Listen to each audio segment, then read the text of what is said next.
Hi everyone. Here's what you need to know about requesting letters of recommendation for applying to graduate programs. First, start getting noticed in the classroom and meet your professors. Get to know your professors and definitely let them get to know you. Each semester, make sure you get noticed in the classroom. Seek to meet your professors. Make the first move. Get to know them. Go to their office hours. You want to plan ahead. You want to think ahead here.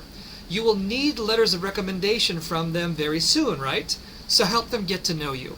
Every graduate program wants letters of recommendation from professors regarding your performance and your character. So help professors remember you and get to know you. Professors remember students who showed enthusiasm and inquisitiveness. In other words, energy.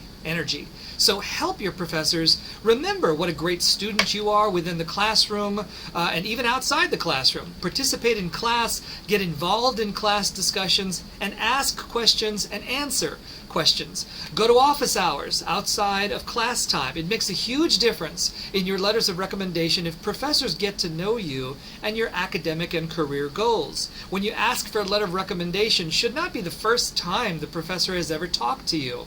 So get them to notice you. Help them get to know you. And while you're at it, you'll probably find a mentor in one of these professors or several. Having a mentor is a great addition to your life right now and to your career. Having a mentor to advise you in your growth as a student and as a future psychologist is extremely valuable. There's no better way to learn about the world of psychology and professional psychology than in a one-on-one mentoring relationship.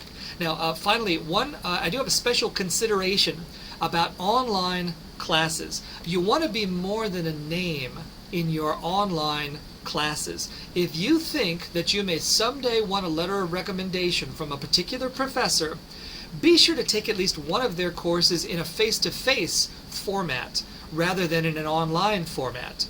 Face-to-face interactions are just more memorable. Now, I teach online, and we professors just cannot as easily sense your attention to a course, nor the energy and enthusiasm you bring to the learning experience in online classes, because in online classes we only get to know your personality through discussion posts or written statements and the occasional email. So when you're taking online courses from a professor who you might want a letter of recommendation from, be sure to come to our office hours to help make a lasting positive impression. A second related issue now, let me remind you that around faculty members, every interaction is a professional interaction. So you want to avoid any kind of undesirable interpersonal behaviors. Faculty are constantly judging and remembering your character and your professionalism. We do not say it, but we're watching you, and we're keeping mental notes at all times of what we see. So you want to avoid undesirable interpersonal behaviors. Avoid silliness, arrogance, humor that's in bad taste. Positive humor is okay. Avoid any hostility in any interactions with your professors. Avoid any signs of immaturity, especially in a future professional field like psychology. Every letter of recommendation contains some remarks about your character and your professionalism, and you do not want your letters to say that he is arrogant, or she is immature, or he is dependent, he is clingy, that she is brilliant but she's unmotivated. Now imagine any of those awful things said in a letter of recommendation. Basically, do not give any professor a reason to say any of that kind of stuff about you. Now lastly, be sure and read here about how to ask for letters of recommendation, and especially how not to ask. It is critical that you discuss letter writing with a faculty member in person and face-to-face. You are negotiating with your letter writers, so asking for this professional favor must be done carefully, respectfully, and sensitively.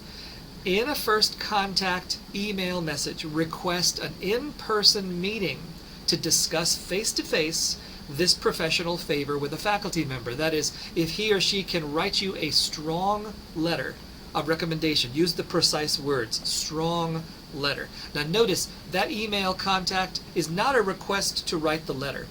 that is to get a response from them to agree or disagree via email. It is a request to meet to discuss if he or she would be willing to write you a strong letter. Now, of course, how not to ask, be sure and read about that. It's far too common a mistake to assume that all you have to do is leave off some forms with potential letter writers, leave them in their mailbox, without even checking out their willingness to write you a letter of recommendation. It is wrong to just leave off the forms, assuming the faculty member is willing to do that.